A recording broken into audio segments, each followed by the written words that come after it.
Hello दोस्तों, आप सभी का हमारे YouTube channel medical and nursing information में स्वागत है। जैसा कि मैंने आपको बताया था कि हम बहुत जल्द राजस्थान सीएचओ की डॉक्यूमेंट्स वेरिफिकेशन के बारे में एक वीडियो लेके आएंगे, जिसके अंदर आपकी सारी क्वेरीज, सारी प्रॉब्लम्स के बारे में डिस्कस करेंगे। अभी राजस्थान सीएचओ के द्वारा थर्ड फेज का नोटिस जारी किया है, जिसके अंदर राजस्थान सीएचओ की थर्ड फेज का डीवी करवाया जाएगा। और अब तक राजस्थान सीएचओ के अंदर दो फेज कंप्लीट करवा ली गई है।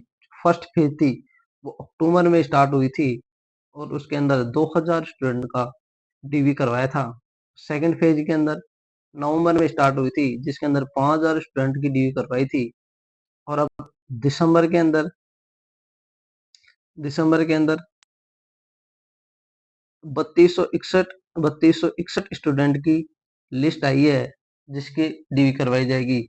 मतलब अभी टोटल लास्ट ये लास्ट लिस्ट है जिसकी डीवी होगी। टोटल स्टूडेंट की डीवी हो चुकी है ये। तो इसलिए मैं आप सभी से कुछ बातें शेयर करना चाहता हूँ। तो राजस्थान सीएचओ के द्वारा ये दी गई लिस्ट में जिन जिन स्टूडेंट्स का नाम है, उनको मैं ये बात बता दूं कि जो जो प्रोसेस होगी वहां पे, उसके बारे में हम डिस्कस कर लेते हैं।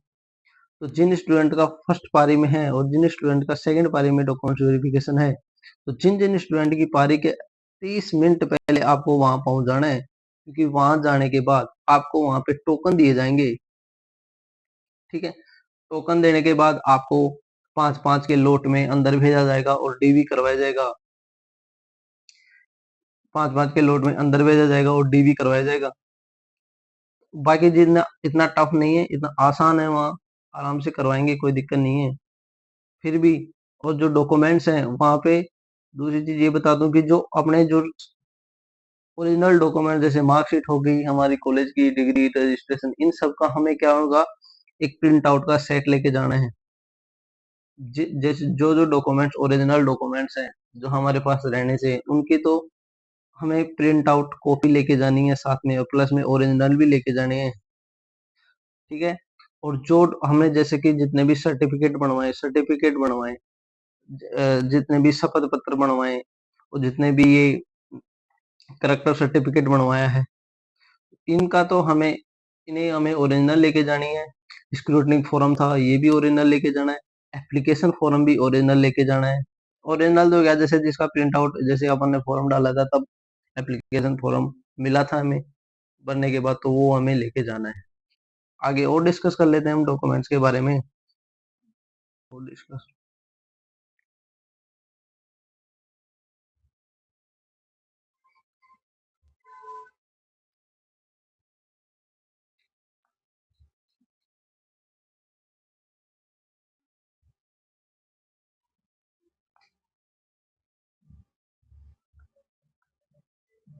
ये रही डॉक्यूमेंट्स की लिस्ट।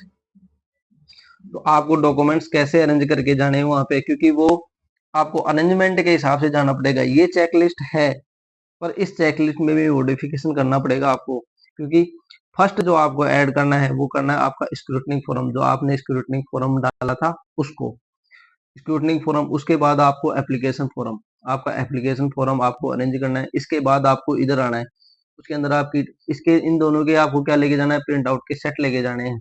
इधर 10th की मार्कशीट होगी, 12th की मार्कशीट होगी, कॉलेज की मार्कशीट्स हो गई। जीएनएम वाले 3 मार्कशीट हो जाएंगी, बीएससी नर्सिंग वाले की 4 मार्कशीट हो जाएगी। उनको भी जैसे कि first year, second year, third year, fourth year के अकॉर्डिंग एडजस्ट करके लेके जानी है। फिर आपको सीसीएस सर्टिफिकेट लेके जाना पड़ेगा। कॉलेज के बाद आपको सीसीएच लेके जाना पड़ेगा। ठीक है, उसके बाद आपको डिग्री अरेंज करनी होगी। डिग्री, अगर आपके पास डिग्री है तो डिग्री लेके जाए, उसका प्रिंट आउट लेके जाए।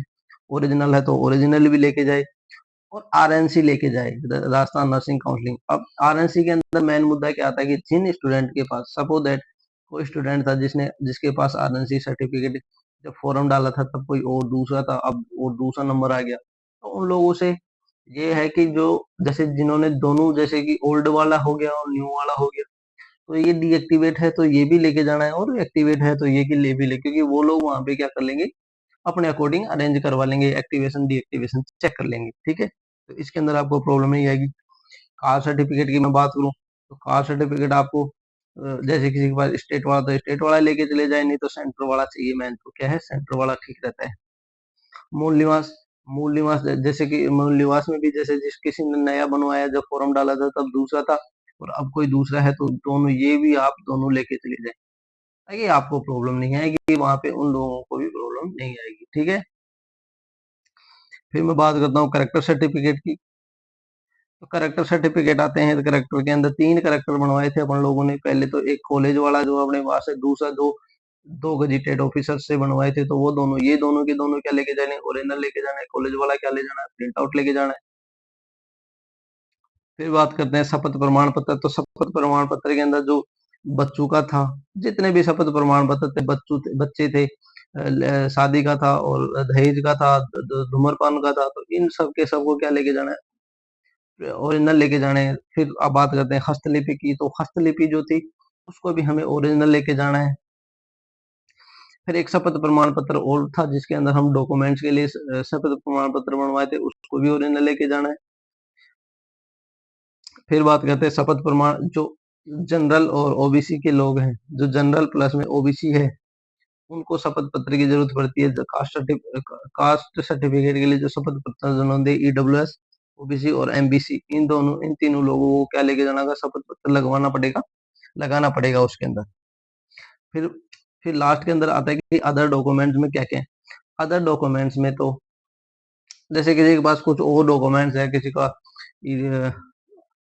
जैसे कि किसी को पीडब्ल्यूडी का है, किसी का कोई और है जो, तो जितने भी अदर डॉक्यूमेंट्स हैं वो सारे के सारे इसके अंदर लग जाएंगे और उनका प्रिंट आउट चल जाएगा। तो यही बात है, हम तो यही शेयर करना चाहते थे आप लोगों के साथ।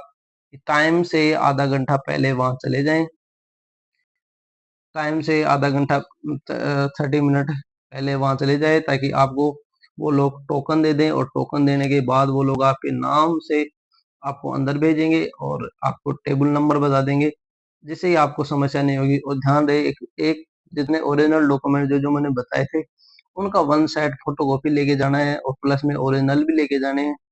और दूसरी बात, जितने से भी शपथ पत्र थे और ये दो कैरेक्टर सर्टिफिकेट हैं, उनकी हमें क्या लेके जाना है, ओरिजिनल कॉपी लेके जानी है, क्योंकि वो वहां पे ओरिजिनल जमा करेंगे। दूसरी बात आपको दूसरी बात ये है कि आपको स्क्रूटनिंग फॉर्म, जो हमने फॉर्म ये ऑनलाइन डॉक्यूमेंट्स वेरिफिकेशन करवाया था, तब स्क्रूटनिंग फॉर्म जो लगाया था वो लेके जाना है। उसके साथ में एप्लीकेशन फॉर्म लेके जाना है। हमें एडमिट कार्ड नहीं लेके जाना है, एडमिट कार्ड की कोई जरूरत नहीं है वहां पे लेके जाने की, एडमिट कार्ड की कोई जरूरत नहीं है, तो एडमिट कार्ड नहीं लेके जाए। यही चीजें हमें आपके साथ शेयर करनी थी। फिर भी अगर आपको चीजें समझ नहीं आई हो तो आप मुझे मैसेज कर सकते हैं, मेरे नंबर व्हाट्सएप ग्रुप के अंदर पड़े हैं, तो आप मेरे को कॉल भी कर सकते हैं, हम आपकी सारी समस्याओं का समाधान दे देंगे। आपको बहुत सारा धन्यवाद, आपने हमारे यूट्यूब चैनल पे आए, और आपसे अनुरोध है कि आप हमारे यूट्यूब चैनल को सब्सक्राइब जरूर कर ले, क्योंकि आपके पास आने वाली सभी इंफॉर्मेशन आपके साथ शेयर कर दी जाएंगी। आपको बहुत सारा धन्यवाद। Thank you so much.